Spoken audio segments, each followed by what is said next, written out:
আসসালামু আলাইকুম। আমার নাম ইয়াসির ফাহামি। আমি এসেছি ইরান থেকে। আমি যেটা জানতে চাই, আপনি নিশ্চয়ই সালমান রুশদির স্যাটানিক ভার্সেস পড়েছেন। একজন মুসলমান হিসাবে কেউ বইটা পছন্দ করবে না। আপনি কি মনে করেন যে ইমাম খোমেনি যা করেছিলেন তিনি কি ফতোয়াটা দিয়ে ঠিক করেছিলেন? এটাই আমার মূল প্রশ্ন। ইমাম খোমেনি যা করেছিলেন ফতোয়া জারি সালমান রুশদির বিরুদ্ধে, সেটা কি ঠিক ছিল? আপনি প্রশ্ন করেছেন সালমান রুশদি সম্পর্কে ইমাম খোমেনি যে ফতোয়া জারি করেছিলেন সেটা ঠিক ছিল কিনা। আমার প্রশ্ন হচ্ছে, কেন ইমাম খোমেনি ফতোয়া জারি করলেন 1 বছর পরে? যে দেশ সবার আগে সালমান রুশদির স্যাটানিক ভার্সেস নিষিদ্ধ করেছিল সেটা ইন্ডিয়া। আর আমি এই কাজটার জন্য রাজীব গান্ধীকে অভিনন্দন জানাই। কেন ইমাম খোমেনি সালমান রুশদিকে হত্যা করার ফতোয়া দিলেন 1 বছর পরে? কারণ তাকে নিয়ে কোনো খবর হচ্ছিল না। সবই রাজনীতির খেলা। আপনি যদি ফতোয়া দিতে চান আপনি সেটা দেবেন। বইটি পৃথিবীর বিভিন্ন দেশে সমালোচিত হয়েছে, অনেক দেশ নিষিদ্ধ করেছে, আর তিনি ফতোয়া দিলেন তাকে হত্যা করতে হবে। ঠিক না ঠিক সেটা পরের কথা। এটাই হচ্ছে রাজনীতির খেলা, রাজনৈতিক সুবিধা। এইসবই রাজনীতির খেলা। কিন্তু রাজীব গান্ধী যা করেছিলেন হয়তো তিনি এটা জানতেন না। আমি আগেও এই স্যাটানিক ভার্সেস নিয়ে কথা বলেছি, যদিও বইটা ইন্ডিয়াতে নিষিদ্ধ। আমি বইটা পড়েছি। হয়তো জানেন সালমান রুশদি বলে যে সে মুসলমান ছিল, সে কাউকেই বাদ দেয়নি। তার বইতে সে রানী এলিজাবেথকে ছোট করেছে। আর সেই একই ব্রিটিশ সরকার এক আমেরিকান লেখকের বই নিষিদ্ধ করেছে অশ্লীল শব্দ ব্যবহারের জন্য, father, uncle, cousin, king, Margaret থ্যাচারকে উদ্দেশ্য করে। আর এই সালমান রুশদি শব্দটাকে আরো ভয়াবহ করলো আইএনজি যোগ করে। তারপরেও বইটা খুব জনপ্রিয়। তাহলে একজন আমেরিকান লেখক, তার বইটা নিষিদ্ধ হলো 4টা অক্ষর থ্যাচারকে বলার জন্য। আর এই লোক সালমান রুশদি সেটাকে ভয়াবহ করলো আইএনজি দিয়ে, সেই একই মার্গারেট থ্যাচারকে উদ্দেশ্য করে। কিন্তু সে পেল পুরস্কার। কেন? কারণ সে ইসলামের নিন্দা করেছে। এতে তারা খুব খুশি। আর আপনি কি জানেন সে বাদ দেয়নি রাম সীতাকেও? এদেরকে শ্রদ্ধা করে বেশিরভাগ ইন্ডিয়ান। তাদেরকেও ছোট করেছে। আমি শব্দটা আর বলতে চাই না। সে তাদেরকেও ছোট করেছে, তাদেরকেও ছাড়েনি। আর অনেক লোকই সেটা সমর্থন করে। তাই রাজীব গান্ধী সম্ভবত জানতেন না, কিন্তু পরে তিনি বইটা পড়ে বুঝতে পেরেছেন যে কাউকেই সেখানে বাদ দেওয়া হয়নি। তাহলে কেউ যদি সব সময় নিন্দা করে, পবিত্র কোরআনে সূরা মায়দার 33 নম্বর আয়াতে উল্লেখ আছে যে যদি কোনো ব্যক্তি আল্লাহর বিরুদ্ধে যুদ্ধ করে আর তার নবীর বিরুদ্ধে, অনেকগুলো পদ্ধতি আছে। একটা হচ্ছে তাকে মৃত্যুদণ্ড দিন, ক্রুশবিদ্ধ করুন, বিপরীত দিক থেকে হাত পা কেটে ফেলুন, অথবা দেশ থেকে বহিষ্কার করে দিন। আর এই আইন শুধু কোরআনে নয়, এটা বাইবেলেও আছে। যদি আপনি বুক অফ লেভিটিকাস পড়েন, সেখানে আছে যদি কেউ ধর্মের বিরুদ্ধাচরণ করে তাকে পাথর নিক্ষেপ করে হত্যা করো। এমনকি একজন পথিকও তাকে পাথর নিক্ষেপ করতে পারে যে ধর্মের বিরোধিতা করে। তাহলে এই আইন সব ধর্মগ্রন্থে আছে, শুধুমাত্র ইসলামে নয়, বেশিরভাগ ধর্মগ্রন্থেই এ কথা আছে। হতে পারে খ্রিস্টান ধর্ম, হতে পারে ইসলাম ধর্ম, হতে পারে ইহুদি ধর্ম। স্রষ্টার বিরোধিতা যদি নিশ্চিতভাবে ঈশ্বরের বিরোধিতা করা হয়, অন্য কোনো দেশে সীমা নাই। আমরা এখান থেকে ফতোয়া দিতে পারি না যে তাকে হত্যা করা হবে ইত্যাদি। যদি সেই দেশে ইসলামের আইন থাকে, কেউ স্রষ্টার বিরোধিতা করলে তার জন্য নির্দিষ্ট আইন এবং কিছু নিয়ম কানুন আছে। কিন্তু রাজনীতিবিদরা যা করেন, মুসলমান রাজনীতিবিদ হোক অথবা অমুসলমান রাজনীতিবিদ হোক, আমি দুঃখিত, আমি কোনো রাজনীতিবিদকে ছোট করতে চাচ্ছি না, সবাই না হলেও আমি বলবো বেশিরভাগ, আপনি দেখবেন তারা নিজেদের সুবিধার জন্য আপোষ করছে। আর ঠিক এই কারণেই বলা হয়ে থাকে যে ধর্ম আর রাজনীতি দুটো আলাদা জিনিস, কিন্তু তারা ধর্মকে ব্যবহার করে হাতিয়ার হিসেবে খ্যাতি অর্জনের জন্য। মানুষ এই কাজটাই করে। আমাদের বোঝা উচিত যে ফতোয়া দিয়েছিলেন খোমেনি, আমার মতে এটা রাজনৈতিক ফায়দা লুটারি কৌশল। কিন্তু বইটা নিষিদ্ধ করেছিলেন রাজীব গান্ধী, সেটা ঠিক ছিল। তিনি নিষিদ্ধ করেছিলেন প্রথম, আর এখন এই নিষেধাজ্ঞা তুলে নেওয়া হচ্ছে। আমি জানি না এই নিষেধাজ্ঞা আছে না তুলে নিয়েছে। এই নিষেধাজ্ঞা তুলে নেওয়ার জন্য দাবি এসেছিল। তবে কেউ যদি স্রষ্টার বিরোধিতা করে, ইসলাম বলে, খ্রিস্টান ধর্ম বলে, খ্রিস্টান ধর্মে তাকে পাথর মেরে হত্যা করতে হবে। ইসলাম ধর্মে 4টা পথ আছে, হত্যা থেকে বহিষ্কার পর্যন্ত। খ্রিস্টান ধর্মে একটাই পথ, শুধুমাত্র পাথর মেরে হত্যা করা। ইসলামে 4টা পথ আছে, বেছে নিতে পারেন। খ্রিস্টান ধর্মে শুধুই পাথর মেরে হত্যা করা। আশা করি আপনি উত্তরটা পেয়েছেন। আমি নেদারল্যান্ডস থেকে এসেছি। এখন আন্তর্জাতিক আইন ও মানবাধিকার নিয়ে কাজ করি। আমার 2টা প্রশ্ন আছে। প্রথম প্রশ্ন হল, যে কেউ মুসলিম ও ক্যাথলিক পরিবারে বড় হয়েছে এবং নিজের ধর্মীয় পরিচয় নিয়ে বিভ্রান্ত, তাকে আপনি কি পরামর্শ দেবেন? বোন, দয়া করে আপনার নামটা আবার বলবেন, আমি স্পষ্ট শুনতে পাইনি। আমার নাম সুরাইয়া। সুরাইয়া? হ্যাঁ। তাহলে আপনি মুসলিম? আমার বাবার দিক থেকে হ্যাঁ। বোনটি খুব ভালো প্রশ্ন করেছেন। তিনি নেদারল্যান্ডস থেকে এসেছেন এবং বর্তমানে আন্তর্জাতিক আইন ও মানবাধিকার নিয়ে কাজ করছেন। তার দুটি প্রশ্ন ছিল। প্রথম প্রশ্নটি হলো, যদি কেউ মুসলিম ও ক্যাথলিক পরিবারে বড় হয় এবং নিজের ধর্মীয় পরিচয় নিয়ে বিভ্রান্ত থাকে, তাকে আমি কি পরামর্শ দিতে পারি? তাহলে আপনার বাবা মুসলিম ছিলেন হ্যাঁ। আর আপনার মা খ্রিস্টান ছিলেন। হ্যাঁ, ক্যাথলিক। ক্যাথলিক। তাহলে আপনি আপনার ধর্মীয় পরিচয় নিয়ে কিছুটা বিভ্রান্ত, তাই না? আপনি জানতে চান কি করবেন। হ্যাঁ। আমি আপনাকে বলবো, আপনি ইসলাম আর খ্রিস্টান ধর্ম দুটো ধর্মের মধ্যে তুলনামূলকভাবে পড়াশোনা করেন। যখন আপনি দুটো ধর্ম ভালোভাবে জানবেন, তখনই দেখবেন কোনটা সত্য, কোনটা বেশি যৌক্তিক। তারপর সেই ধর্মটি গ্রহণ করেন যেটা আপনার কাছে বেশি সঠিক মনে হবে। ঠিক আছে। আপনি এমন একটা অবস্থানে আছেন যেখানে আপনার বাবা একজন মুসলিম এবং আপনার মা একজন ক্যাথলিক। হ্যাঁ। আপনার বাবা কি নামাজ রোজা করতেন, মানে প্র্যাকটিসিং মুসলিম ছিলেন? হ্যাঁ, ছিলেন। তিনি মারা গেছেন? না না, এখন বেঁচে আছেন। তাহলে তিনি আগে প্র্যাকটিস করতেন, এখন আর তেমন করেন না। ঠিক তাই। আর আপনার মা এখনো প্র্যাকটিসিং ক্যাথলিক। হ্যাঁ। মাশাআল্লাহ। তাহলে বুঝতে পারছি যে আপনি হয়তো আপনার মায়ের কাছ থেকে খ্রিস্টান ধর্ম বেশি শিখেছেন, তাই না? না, উল্টোটা। আমি জীবনের বেশিরভাগ সময় বাবার সঙ্গে ছিলাম। তিনি আমাকে ইসলাম সম্পর্কে অনেক কিছু শিখিয়েছেন। মাশাআল্লাহ, খুব ভালো। তাহলে আপনি ইসলামও জানেন, খ্রিস্টান ধর্মও কিছুটা জানেন। আপনি কি কখনো দুই ধর্মের মধ্যে তুলনা করেছেন? হ্যাঁ, করেছি। তাহলে কোনটা আপনার কাছে বেশি ভালো লেগেছে? আমার বাবারটা। মাশাআল্লাহ, আপনার বাবার ধর্ম আপনার ভালো লেগেছে। বোন, একটা বিষয় খুব স্পষ্ট, যদি আপনি মুসলিম হন তাহলে আপনাকে যীশুখ্রিস্ট আলাইহিসসালাম সম্পর্কে একটুও খারাপ কথা বলতে হবে না। আগেও বলেছি, ইসলামই একমাত্র অখ্রিস্টান ধর্ম যা যীশুখ্রিস্টে বিশ্বাস করাকে বিশ্বাসের একটি মৌলিক স্তম্ভ বলে গণ্য করে।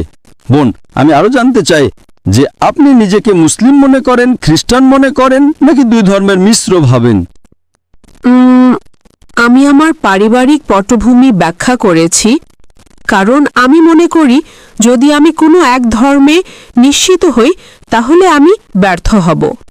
ওহ, আপনি মনে করেন যদি কোনো এক ধর্মে নিশ্চিত হন তাহলে আপনি ব্যর্থ হবেন? ঠিক তাই। তাহলে বোন, আমার বিশ্লেষণ হলো আপনি ইসলাম বা খ্রিস্টান ধর্ম দুটোর কোনোটাকে আসলে ভালোভাবে জানেন না। ঠিক আছে। কারণ যদি আপনি সত্যিকারই যে কোনো একটাকে ভালোভাবে জানতেন তাহলে নিশ্চয়ই একটাকে গ্রহণ করতেন। ঠিক আছে। এটা শুধু আমার বিশ্লেষণ, আমি ভুল হলেও পারি, আর আমি আপনার অনুভূতিতে আঘাত দিতে চাই না।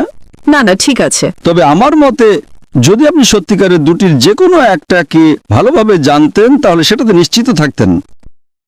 এখন আসুন আমি বিষয়টা ব্যাখ্যা করি। ইসলামই একমাত্র অখ্রিস্টান ধর্ম যেখানে যীশুখ্রিস্টে বিশ্বাস রাখা ঈমানের একটি অংশ। এখন যদি আপনি খ্রিস্টান হন আর চার্চের শিক্ষা অনুযায়ী চলেন তাহলে আপনাকে নবী মুহাম্মদ সাল্লাল্লাহু আলাইহি ওয়াসাল্লামে বিশ্বাস করতে হবে না, তাই তো? যদি আপনি আপনার মা যা শিখিয়েছেন সেটাতে অটল থাকেন। হ্যাঁ। সঠিক? হ্যাঁ। তাহলে যদি আপনি একজন কট্টর খ্রিস্টান হন, আপনি বলবেন মুহাম্মদ সাল্লাল্লাহু আলাইহি ওয়াসাল্লামকে মানার দরকার নেই, তাহলে এতে আপনার মুসলিম বাবার কষ্ট হবে, তাই না? হ্যাঁ। আর যদি আপনি একজন অনুসরণকারী মুসলিম হন তাহলে আপনার মাকে কষ্ট দিতে হবে না। কারণ ইসলামও যীশুখ্রিস্টে বিশ্বাস করে।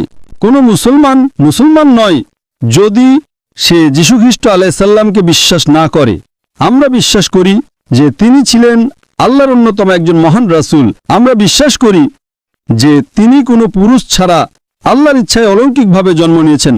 অনেক আধুনিক খ্রিস্টান এটা মানে না, কিন্তু ইসলাম এটা বিশ্বাস করতে বাধ্য করে। আমরা আরো বিশ্বাস করি যে তিনি আল্লাহর অনুমতিতে মৃতদের জীবিত করেছেন, অন্ধ কুষ্ঠরোগীদের সুস্থ করেছেন। আসলে মুসলমানরা কোরআনে যীশুখ্রিস্ট আলাইহিস সালামকে খ্রিস্টানদের বাইবেলের তুলনায় বেশি সম্মান দেয়। আপনার মা কি যীশুখ্রিস্ট আলাইহিস সালামের নাম নেওয়ার পরে বলেন আলাইহিস সালাম? না। আমি বলি ঠিক না? ঠিক। এবং আপনার বাবাও হয়তো বলতেন, তাই না? হ্যাঁ। তাহলে বলুন, কে যীশুখ্রিস্ট আলাইহিস সালামকে বেশি সম্মান করে? ইসলাম। ঠিক বলেছেন। তাই সিদ্ধান্তটা খুব সহজ। যদি আপনি মুসলিম হন তাহলে আপনি কি যীশুখ্রিস্ট আলাইহিস সালামের উপর বিশ্বাস রাখতে হবে। আপনি কি জানেন অনেক খ্রিস্টান আছেন যারা যীশুখ্রিস্ট আলাইহিস সালামে বিশ্বাসই করেন না? হ্যাঁ। তারা যীশুখ্রিস্ট আলাইহিস সালামকে সম্মান করে না। কিন্তু আপনি একজন মুসলমানও খুঁজে পাবেন না যে বলবে আমি যীশু খ্রিস্ট আলাইহিস সালামকে সম্মান করি না। যদি কেউ এমন বলেন তাহলে সে মুসলমানই থাকবে না। আপনি কি এটা জানেন? হ্যাঁ। ঠিক তাই, মুসলিম যীশু খ্রিস্ট আলাইহিস সালামকে অসম্মান করতে পারে না। তার নাম নেওয়ার পর আমাদের বলতে হয় আলাইহিস সালাম।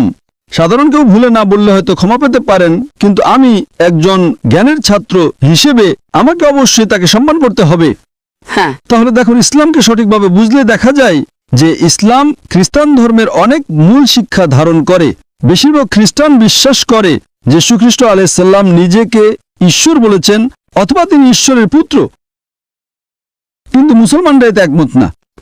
এবং তুলনামূলক ধর্মতত্ত্বের ছাত্র হিসেবে আমি যে কোনো খ্রিস্টানকে চ্যালেঞ্জ করছি, বাইবেলের কোনো জায়গা থেকে আমাকে একটা স্পষ্ট উক্তি দেখান যেখানে যীশু খ্রিস্ট আলাইহিস সালাম নিজেই বলেছেন যে আমি ঈশ্বর, অথবা বলেছেন আমার পূজা করো। যদি কোনো খ্রিস্টান বাইবেল থেকে এমন একটা স্পষ্ট এবং সুস্পষ্ট বাক্য দেখাতে পারেন, তাহলে আমি ডাক্তার জাকির নায়েক এখনই খ্রিস্টান ধর্ম গ্রহণ করতে প্রস্তুত। আপনি যদি বাইবেল পড়েন, যীশু খ্রিস্ট নিজেই বলেছেন যে আমার পিতা আমার চেয়ে মহান। In Gospel of John chapter number 14 verse number 20. আবার তিনি বলেন Gospel of John chapter 10 verse number 29. আমার পিতা সবার চেয়ে শ্রেষ্ঠ। It's mentioned in the Gospel of Matthew chapter number 12 verse number 28. যীশু খ্রিস্ট বলেন আমি ঈশ্বরের আত্মা দিয়ে শয়তান তাড়াই। In the Gospel of Luke chapter number 11 verse number 20, Jesus Christ peace be upon him says, আমি ঈশ্বরের আঙুল দিয়ে শয়তান তাড়াই। it's mentioned in the Gospel of John chapter number 5 verse number 30. যীশু খ্রিস্ট স্পষ্ট বলেন আমি নিজে থেকে কিছুই করতে পারি না, যেমন শুনি তেমনি বিচার করি। আমার বিচার ন্যায়, কারণ আমি নিজের ইচ্ছা নয় বরং যিনি আমাকে পাঠিয়েছেন তার ইচ্ছা অনুসরণ করি। যদি কেউ বলে আমি নিজের ইচ্ছা নয় বরং সর্বশক্তিমান ঈশ্বরের ইচ্ছা অনুসরণ করি, তাহলে সে একজন মুসলিম। অতএব যীশু খ্রিস্ট নিজেই বাইবেলে বলেছেন যোহান 5:30 অনুযায়ী যে তিনি এক অর্থে মুসলিম, অর্থাৎ আল্লাহর ইচ্ছার প্রতি আত্মসমর্পণকারী। It's mentioned in the Gospel of Matthew chapter number 5 verse number 17 to 20. Jesus Christ peace be upon him says, তিনি বলেন মনে করো না যে আমি আইন বা নবীদের ধ্বংস করতে এসেছি। আমি ধ্বংস করতে আসিনি, বরং পূর্ণ করতে এসেছি। যে কেউ আদেশ ভঙ্গ করবে আর মানুষকে তা শেখাবে, তাকে স্বর্গে ক্ষুদ্রতম বলা হবে, আর যে আদেশ মানবে আর মানুষকে মানাতে শেখাবে স্বর্গে মহান বলা হবে। তিনি আরো বলেন যদি তোমাদের ধার্মিকতা পণ্ডিত ধর্মপ্রাণ লোকের চেয়ে বেশি না হয়, তবে তোমরা স্বর্গে প্রবেশ করতে পারবে না। এই কথাগুলো বাইবেলের কিং জেমস ভার্সনে লালক্ষরে লেখা, অর্থাৎ যীশু খ্রিস্টের নিজ মুখের কথা। it's mentioned in the Gospel of John chapter number 14 verse 24. Jesus Christ peace be upon him says, তোমরা যে কথা শুনছো তা আমার নয়, বরং যিনি আমাকে পাঠিয়েছেন আমার পিতার। it's mentioned in the Gospel of John chapter number 17 verse number 3. তুমি একমাত্র সত্য ঈশ্বর এবং যীশু খ্রিস্ট যাকে তুমি পাঠিয়েছ। It's clearly mentioned in the book of Acts chapter number 2 verse number 21. হে ইসরায়েলের লোকেরা শোনো, নাসরাতের যীশু একজন মানুষ যাকে আল্লাহ তোমাদের মাঝে পাঠিয়েছেন অলৌকিক কাজ ও নিদর্শনের মাধ্যমে। অর্থাৎ যীশু খ্রিস্ট ছিলেন আল্লাহর নবী, যার মাধ্যমে আল্লাহ অলৌকিক কাজ করিয়েছেন। তাই যদি আপনি ইসলাম গ্রহণ করেন, আপনাকে যীশু খ্রিস্টকে ভালোবাসতে হবে এবং শ্রদ্ধা করতে হবে। ঠিক আছে। এখন যদি যে যীশু খ্রিস্টের শিক্ষা মেনে চলে, তাহলে আমি বলবো একজন সত্যিকারের মুসলিম একজন খ্রিস্টানের চেয়ে অনেক বেশি খ্রিস্টান, কারণ বাইবেলে বলা হয়েছে In the book of Proverbs chapter number 20 verse number 1. যে অ্যালকোহল একজন উপহাস করে। In the book of Ephesians chapter 15 verse number 8. বলা হয়েছে মদ পান করো না। বেশিরভাগ মুসলিম মদ পান করেন না, কিন্তু খ্রিস্টানদের মধ্যে অনেকেই এটা করেন। বাইবেলে উল্লেখ করা হয়েছে যে যীশু খ্রিস্টের অষ্টম দিনে খতনা করা হয়েছিল, কিন্তু খ্রিস্টানদের মধ্যে কেউ সেটা পালন করেন না। অন্যদিকে মুসলিমরা সবাই এটা পালন করেন। It's mentioned in the book of Leviticus chapter number 11 verse number 7. In the book of Deuteronomy chapter number 14 verse number 8. In the book of Isaiah chapter number 60 verse number 2. যে শূকরের মাংস খেও না, কিন্তু বেশিরভাগ খ্রিস্টানই শূকরের মাংস খান আর মুসলিমরা তা একেবারেই খান না। তাহলে বলুন যীশু খ্রিস্টের শিক্ষা কে বেশি অনুসরণ করছে, মুসলিমরা না খ্রিস্টানরা? তাই যদি আপনি ইসলামের শিক্ষা অনুসরণ করেন, তাহলে বাস্তবে আপনি যীশু খ্রিস্টের সত্যিকারের অনুসারী হচ্ছেন। আর হয়তো আপনার মা প্রথমে অসন্তুষ্ট হতে পারেন, কারণ তিনি জানেন না। তখন আপনি বলতে পারেন, মা, আমি একজন ডাক্তার জাকির নায়েকের লেকচারে গেছিলাম, তিনি বললেন, মা, আপনি কি অ্যালকোহল পান করেন? বাইবেল বলে করো না। আপনি কি শূকরের মাংস খান? বাইবেল বলে খেও না। You know, it's mentioned in the book of Deuteronomy chapter number 22, verse number 5. যে নারী যেন পুরুষের পোশাক না পরে, পুরুষে যেন নারীর পোশাক না পরে। It's mentioned in the 1 Timothy chapter number 2, verse number 9. নারীদের উচিত শালীন পোশাকে সংযতভাবে নিজেদের সাজানো, সোনা গয়না বা বিলাসী পোশাকে নয়। আপনি কি মাদার মেরির ছবি দেখেছেন? হ্যাঁ তার মাথা ঢাকা ছিল কিনা? হ্যাঁ। তো মাদার মেরি কি মুসলিমদের মতো নাকি আপনার মা মুসলিমদের মতো? মেরি। আপনি জানেন কোরআনে মারিয়াম নামে একটি সম্পূর্ণ অধ্যায় আছে এবং কোরআন মরিয়ামকে উল্লেখ করে। It's mentioned for Imran chapter 3, verse number 42. وَإِذْ قَالَ الْمَلَائِكَةُ يَا مَرْيَمُ إِنَّ اللَّهَ اصْطَفَاكِ وَطَهَّرَكِ وَاصْطَفَاكِ نِسَاءَ الْعَالَمِينَ। কোরআন মা মেরিকে সকল জাতির নারীদের ওপরে বলে অভিহিত করে। তো কে মা মেরিকে বেশি সম্মান করছে, বাইবেল নাকি কোরআন? কোরআন।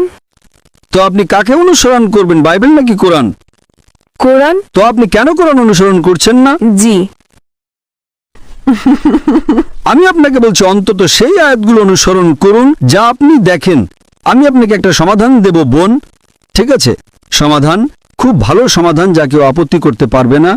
আপনার বাবা মায়ের কাছে যান এবং বলুন যে ঠিক আছে আমি সেটা অনুসরণ করব যা সাধারণ, যা ভিন্ন হয় সেটা আমরা কালকে আলোচনা করব, ঠিক? হ্যাঁ হ্যাঁ। আমরা যা সাধারণ তা অনুসরণ করি। বাইবেল বলে শূকরের মাংস খেও না, কোরআন বলে শূকরের মাংস খেও না। আমরা শূকরের মাংস খাই না। বাইবেল বলে অ্যালকোহল পান করো না, কোরআন বলে অ্যালকোহল পান করো না। আমরা অ্যালকোহল পান করি না, ঠিক? সঠিক। তো অন্তত আসুন, বাইবেল বলে মাথা ঢাকতে, কোরআন বলে মাথা ঢাকতে। Bible says in the 1 Corinthians chapter number 11, verse 5 to 6. যে নারী মাথা না ঢেকে প্রার্থনা করে সে তার মাথাকে অসম্মান করে, তার মাথা মুড়িয়ে ফেলা উচিত। কোরআনে এমন কোনো আয়াত নেই। তো বাইবেল কোরআনের চেয়ে বেশি কঠোর, যা আপনাকে আপনার মাথা ঢাকতে হবে। এমনকি কোরআনেও বলে মাথা ঢাকতে। সূরা নূর অধ্যায় 24 শ্লোক 31-এ মুমিন নারীদের বলে তাদের দৃষ্টি অবনত রাখতে এবং তাদের শালীনতা রক্ষা করতে এবং তাদের মাথা ও বক্ষকে আবৃত করতে। তো বোন, আপনি কেন অন্তত দুটি অনুসরণ করছেন না? আপনার পালনের কোনো সুযোগ নেই এখন, ঠিক? সঠিক। আপনাকে হিজাব করতে হবে। কখন থেকে? সময় হলে। আরে বাইবেল বলছে, কোরআন বলছে, আপনি বলছেন সময় হলে, নাকি আজ? হয়তো আপনাকে এটা কিনতে হবে। আপনি কিভাবে বলছেন সময় হলে? আমি আপনাকে রেফারেন্স দিচ্ছি। আজ থেকে আপনাকে আপনার মাথা রাখতে হবে। আপনাকে অ্যালকোহল পান করতে হবে না, আপনাকে শূকরের মাংস খেতে হবে না, আপনাকে নামাজ পড়তে হবে। আমি লেকচারে বলেছিলাম, ঠিক? আমি লেকচারে বলেছিলাম যে সিজদার ক্ষেত্রে It's mentioned in the Gospel of in the book of Genesis, chapter number 17, verse number 3. যে আব্রাহাম তার মুখের উপর উপুড় হয়ে ঈশ্বরের কাছে প্রার্থনা করলেন। It's mentioned in the book of Numbers, chapter number 20, verse number 6. যে মুশি এবং হারুন তারা মুখের উপর হয়ে গেল ঈশ্বরকে উপাসনা করতে। It's mentioned in the book of Joshua, chapter number 15, verse number 4. যে যোশুয়া তার মুখের উপর উপুড় হয়ে ঈশ্বরকে উপাসনা করলেন। It's mentioned in the Gospel of Matthew, chapter number 26, verse 39. যে যীশু খ্রিস্ট তার উপর শান্তি বর্ষিত হোক গেতসেমানির বাগানে 2-3 কদম এগিয়ে গেলেন, মুখের উপর উপুড় হলেন, উপাসনা করলেন। তো যীশু খ্রিস্ট যখন সিজদায় আছেন, বাইবেলে উল্লেখ আছে এমনকি নামাজের জন্য আপনাকে সিজদা করতে হবে, ঠিক না ভুল? সঠিক। কিন্তু খ্রিস্টানরা সাধারণত সিজদা করে না। তো আপনাকে অন্তত বাইবেল এবং কোরআনে যা সাধারণ তা অনুসরণ করতে হবে, যা ভিন্ন তা আমরা কালকে আলোচনা করতে পারি। আপনাকে আপনার বাবা মা দুজনকেই সন্তুষ্ট করতে হবে প্রথমে, এবং তারপর আপনি আল্লাহকে সন্তুষ্ট করেন। প্রথমটা হলো আল্লাহকে সন্তুষ্ট করা। কিন্তু আমার সমাধান হলো অন্তত যা সাধারণ তা প্রথমে অনুসরণ করেন, যা ভিন্ন তা আমরা কালকে আলোচনা করতে পারি। যদি আপনার মা বলেন যে না না না এটা চার্চের শিক্ষা নয়, আপনাকে বাইবেল অনুসরণ করতে হবে, চার্চকে নয়, ঠিক? সঠিক। বাইবেল খ্রিস্টান ধর্ম অনুযায়ী ঈশ্বরের বাণী, চার্চের কথা নয়। সুতরাং আগে মিলের জায়গাগুলো মেনে চলি, পার্থক্যগুলো নিয়ে পরে কথা বলতে পারি। তো সাধারণ বিষয় হলো আপনাকে যীশু খ্রিস্টকে বিশ্বাস করতে হবে যে যীশু খ্রিস্ট তিনি নিজেকে কখনো ঈশ্বর বলেননি। আপনাকে বিশ্বাস করতে হবে না যে তিনি ঈশ্বর। তারপর আপনাকে জানতে হবে যীশু খ্রিস্ট তার উপর শান্তি বর্ষিত হোক।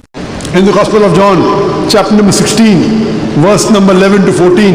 আমার তোমাদের বলার অনেক কিছু আছে, কিন্তু এখন তোমরা তা সহ্য করতে পারবে না। যখন সত্যের আত্মা আসবে তখন সে তোমাদের সব সত্যের পথে পরিচালিত করবে। তিনি হযরত মুহাম্মদ সাল্লাল্লাহু আলাইহি ওয়াসাল্লামের কথা বলছেন। যদি আপনার পড়শি সময় থাকে আমি মালাঙ্গে একটা বক্তৃতা দেব হযরত মুহাম্মদ সাল্লাল্লাহু আলাইহি ওয়াসাল্লাম এবং বিভিন্ন ধর্মগ্রন্থে। তো যদি আপনি এটা অনুসরণ করেন, আপনাকে হযরত মুহাম্মদ সাল্লাল্লাহু আলাইহি ওয়াসাল্লামকে বিশ্বাস করতে হবে। আপনার কোনো পছন্দ নেই। তবে আশা করি ইনশাআল্লাহ বোন, খুব শীঘ্রই আপনি একজন প্র্যাকটিসিং মুসলিম হবেন এবং একজন প্র্যাকটিসিং খ্রিস্টান হবেন।